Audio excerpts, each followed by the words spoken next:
抓住他，别让他逃了。正合我意。徐鑫，别跑，我在。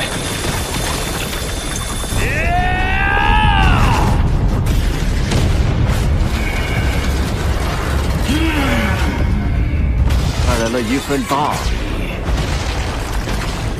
地球土著，别把我当成奴隶主。老大。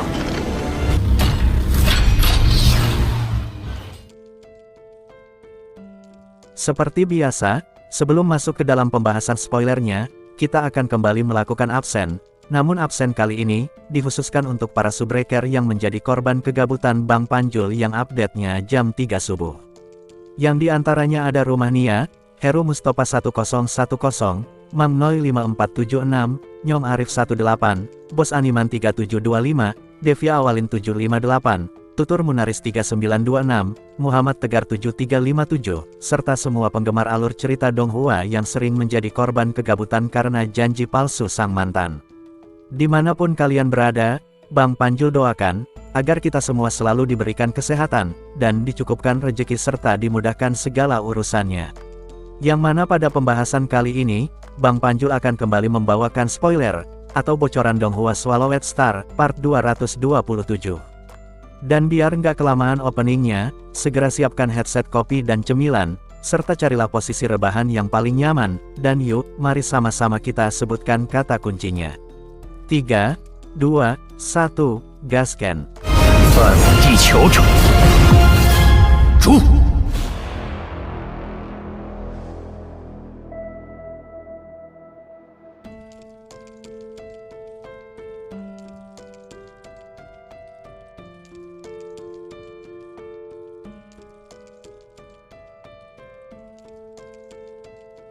Pada part sebelumnya, setelah melakukan diskusi bersama Luo Feng di ruang virtual wilayah rahasia absolut, Rongjun dan Wuka pun memutuskan untuk kembali ke villa milik mereka. Sementara Luo Feng sendiri, ia pun kembali ke kamar peristirahatan, lalu membuka laptop miliknya untuk membeli beberapa item, dengan menggunakan poin yang telah diberikan oleh pihak perusahaan virtual. Namun, sebelum melakukan pembelian atas item tersebut, Luo Feng pun kembali berdiskusi dengan Babata, tentang item apa saja yang harus dibelinya. Karena bagaimanapun, selain tubuh manusianya, saat ini Luo Feng memiliki dua tubuh lain, yaitu tubuh Golden Hornet Bahenol dan juga tubuh klan Mosa. Yang dimana kedua tubuh ini memiliki kekuatan dan gaya bertarung yang berbeda, dan sudah pasti, item yang dibutuhkan pun akan jauh berbeda, yang hanya bisa diketahui oleh Babata si Maha Tahu. Dan saat itu, setelah keduanya usai berdiskusi, Babata mengatakan, bahwa untuk pembelian kali ini, Luo Feng harus fokus pada item yang cocok untuk tubuh klan Mosanya. Sedangkan untuk Golden Hornet Behemoth sendiri, Luo Feng tak perlu repot-repot menghabiskan poin yang ia miliki, karena pada dasarnya, Golden Hornet Behemoth sendiri memiliki banyak teknik bawaan yang sangat mematikan, yang dimana teknik ini sendiri, hanya bisa dilatih oleh si Golden Hornet Behemoth, ungkap Babata, lalu mulai memilih item untuk Luo Feng. Yang dimana saat itu, dengan instruksi dari Babata, Luo Feng pun harus dengan rela menghabiskan 9.800 poin miliknya, hanya untuk membeli satu set lengkap teknik bagi tubuh klan Mosa. Sedangkan untuk tubuh manusianya, Luo Feng hanya menghabiskan 180 poin, untuk membeli 2 porsi buah kehidupan, 30 porsi buah lanke, serta satu set peralatan tempur, yang diantaranya adalah pedang bayangan emas, serta sebuah perisai yang dinamakan perisai kekosongan. Yang dimana menurut penjelasan Babata, pedang bayangan emas dan perisai kekosongan merupakan kombinasi yang sangat sempurna untuk pertarungan jarak dekat. Singkat cerita, di saat Luo Feng tengah sibuk menghabiskan poinnya di dalam ruang virtual, tampak kapal alam semesta yang ia tumpangi, semakin menambah kecepatan terbangnya, hingga mencapai 20 kali kecepatan cahaya saat memasuki ruang gelap di alam semesta.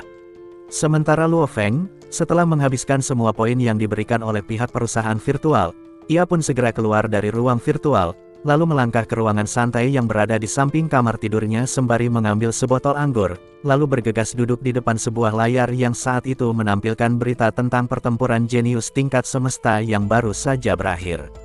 Oke guys, di sini Bang Panjul jelasin dikit tentang cuplikan pertempuran yang saat ini ditonton oleh Babata dan Luo Feng, yang sedang melakukan perjalanan menggunakan kapal semesta milik perusahaan virtual. Yang dimana pertempuran ini sendiri, bukanlah cuplikan ulang pertempuran jenius yang sebelumnya diikuti oleh Luo Feng, karena itu hanyalah sebuah pertempuran jenius di tingkat bintang. Sementara yang sedang disaksikan ini, adalah pertempuran jenius yang diikuti oleh para jenius tingkat semesta. Dari sini Bang Panjul rasa udah paham, jadi pembahasan akan kita lanjutkan. Saat itu, Luo Feng yang duduk di sofa empuk pun segera menuangkan segelas anggur sembari berkata, "Babata, kali ini kau benar-benar keterlaluan, karena untuk satu set teknik ilusi tingkat dasar saja, kau telah memaksaku untuk menghabiskan poin yang kumiliki. Dan semoga saja, semua teknik itu tidak mengecewakanku," ucap Luo Feng. Mendengar ucapan itu Babata lantas berkata, "Luo Feng, walaupun satu set lengkap teknik ilusi ini hanyalah sebuah teknik tingkat dasar, namun di dalamnya terdapat 3 teknik yang saling menopang satu sama lainnya. Yang diantaranya adalah teknik tubuh ilusi, yang teknik ini sendiri adalah teknik yang berguna untuk meningkatkan kecepatan serangan, ataupun menghindari serangan musuh. Dan yang kedua adalah teknik perisai ilusi, yang berguna untuk memblokir serangan musuh, dan yang ketiga adalah 7 pedang ilusi. Yang walaupun untuk membeli set lengkap teknik ilusi ini kita telah menghabiskan lebih dari 9.000 poin, yang harga ini sendiri setara dengan teknik jejak jiwa yang diciptakan oleh guru besar Huyanbo. Namun satu hal yang harus kau ingat, saat ini kau hanyalah seorang pejuang di tingkat bintang, jadi saranku, jangan memakan sesuatu yang di luar kemampuanmu," amuk Babata. Mendengar ucapan Babata, Luo Feng pun hanya bisa mengangguk. Karena bagaimanapun, semua yang dikatakan oleh Babata adalah sebuah fakta yang tak dapat dipungkiri oleh Luo Feng yang hanyalah seorang pejuang tingkat bintang. Yang jika dia memaksa untuk melatih teknik kuat melebihi batasannya, hal itu akan semakin memperlambat evolusi kekuatannya. Saat itu, Babata yang tak puas dengan ucapan Luo Feng, ia pun berkata, "Apa gunanya membeli sebuah teknik tingkat tinggi, yang bahkan banyak dari pejuang abadi pun sulit untuk menguasainya, apalagi dirimu yang hanyalah seorang pejuang tingkat bintang.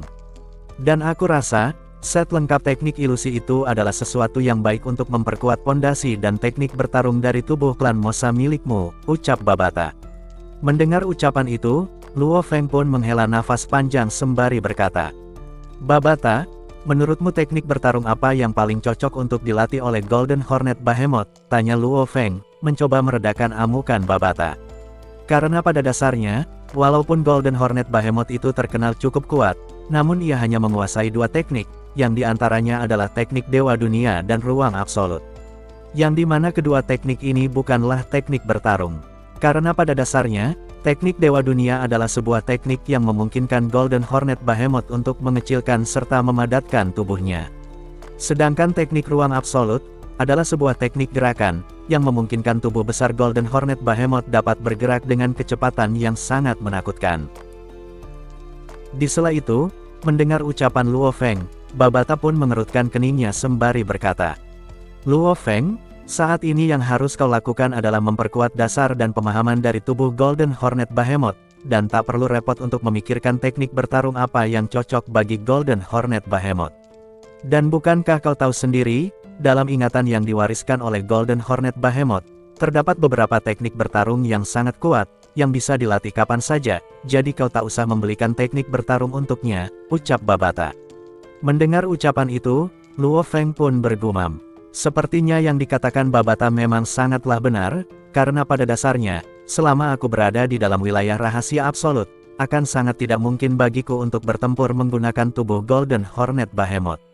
Jadi akan lebih baik, jika waktu ini aku gunakan untuk memperkuat dasar dan pemahaman tubuh si tanduk emas, gumam Luo Feng. Singkat cerita, waktu berlalu begitu cepat, hingga hari dan bulan pun terus berganti. Saat itu, di saat kapal semesta kelas F melesat dengan kecepatan penuh, Luo Feng pun menghabiskan waktunya dengan memasuki ruang virtual, untuk mengumpulkan berbagai macam informasi. Di sisi lain, tampak ruang di dalam dunia internalnya yang terus meluas hingga mencapai 9.000 km. Yang dimana di dalam dunia internal tersebut, tampak tubuh besar si tanduk emas yang saat itu telah mencapai tingkat semesta level 9, yang tengah fokus meningkatkan pemahamannya akan hukum asal-muasal emas, serta kekuatan domain emas miliknya. Sementara di sisi lain dunia, tampak tubuh klan Mosa yang mengambil bentuk Golden Hornet Behemoth, yang dengan serius melatih teknik ruang absolut, serta meningkatkan pemahamannya tentang hukum asal-muasal ruang angkasa, dengan sesekali mengambil tubuh manusia Luo Feng untuk melatih teknik ilusi yang sebelumnya dibeli oleh Luo Feng.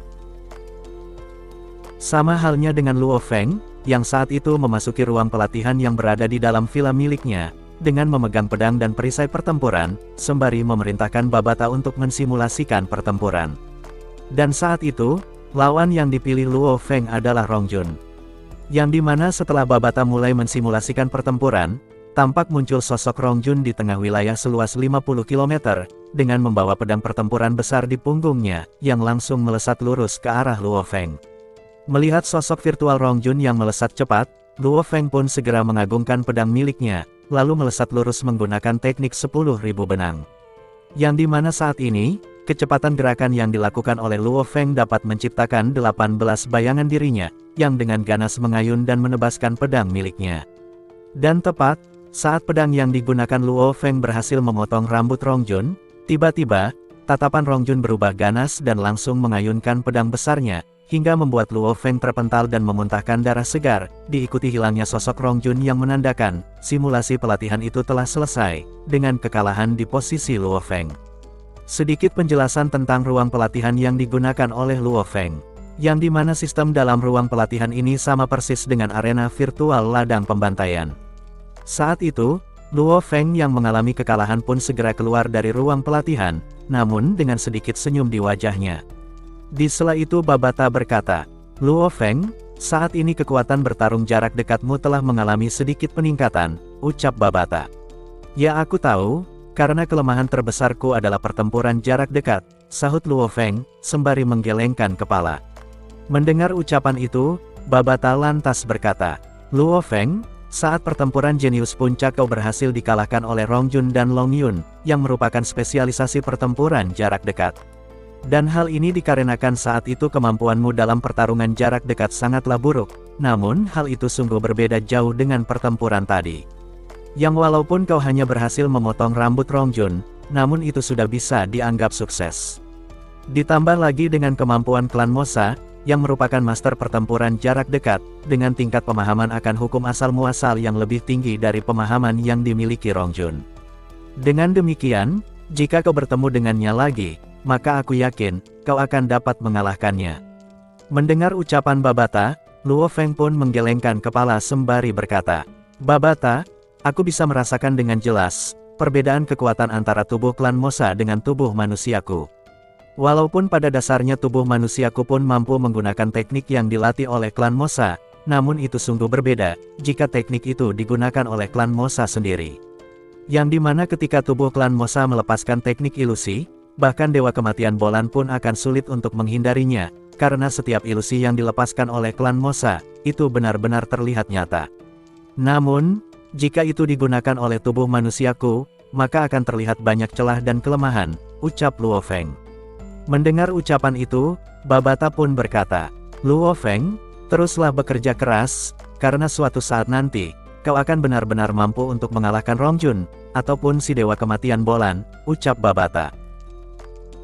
Tak terasa, perjalanan yang dilakukan Luo Feng pun telah berlangsung selama 3 tahun, yang berarti sebentar lagi mereka akan tiba di markas pusat perusahaan virtual. Dan selama waktu tersebut, Luo Feng tak pernah bersantai, dan terus melatih teknik pertempuran jarak dekatnya. Hingga suatu ketika, ia pun berhasil mengalahkan Rongjun dalam simulasi pertempuran. Yang dimana kekuatan dari sosok Rongjun yang disimulasikan ini, merupakan kekuatan terbaik Rongjun dalam pertempuran jenius puncak yang diadakan beberapa tahun lalu. Di sela kemenangannya itu, Luo Feng sama sekali tidak menunjukkan ekspresi senang ataupun bahagia. "Walaupun saat ini aku berhasil mengalahkan Rongjun, namun yang aku kalahkan adalah sosok Rongjun yang mengikuti pertempuran jenius puncak," gumam Luo Feng. Dan biar tidak terjadi gagal paham yang bisa menyebabkan konflik di kolom komentar, di sini Bang Panjul akan jelaskan secara simpel, alasan Luo Feng yang sama sekali tidak merasa senang saat berhasil mengalahkan sosok Rongjun. Karena faktanya, kekuatan dari sosok simulasi Rongjun yang dihadapi Luo Feng, adalah sosok Rongjun beberapa tahun lalu, yang seiring berjalannya waktu, ditambah dengan fasilitas yang diberikan oleh pihak perusahaan virtual alam semesta, sudah pasti, kemampuan dan kekuatan Rongjun saat ini pun telah meningkat pesat, dan belum tercatat di dalam database perusahaan virtual. Sekian penjelasannya, dan semoga dapat kalian pahami. Kembali ke pembahasan, di saat Luo Feng tengah sibuk memikirkan peningkatan kekuatan yang dimiliki Rongjun saat ini, tiba-tiba terlihat sosok Shao yang datang menghampiri Luo Feng sembari berkata, "Yang mulia, beberapa menit lagi kita akan keluar dari ruang gelap alam semesta, dan memasuki wilayah kekuasaan perusahaan virtual," ucap Shao, diikuti terdengar hitungan mundur, yang menandakan bahwa kapal semesta yang ditumpangi oleh Luo Feng akan segera keluar dari ruang gelap. Saat itu, saat hitungan mundur telah sepenuhnya berakhir, tiba-tiba, Luo Feng merasakan kapal semesta tersebut sedikit bergetar selama beberapa detik. Dan tepat, saat getaran di kapal telah sepenuhnya menghilang, Luo Feng pun segera memerintahkan sistem cerdas kapal untuk mensimulasikan pemandangan luar. Dan alangkah terkejutnya Luo Feng, saat melihat di kejauhan, tampak sebuah benua besar tak berujung yang mengapung di angkasa. Apakah ini nyata? Ucap Luo Feng yang jelas-jelas sangat terkejut sembari menahan nafas. Bagaimana guys? Jika kalian berada di posisi Luo Feng, apa kalian akan terkejut juga? Silahkan jawab di kolom komentar, karena ini adalah ending dari pembahasan spoiler Donghua Swallowed Star, part 227. Akhir kata, Panju di sini pamit, dan see you next video.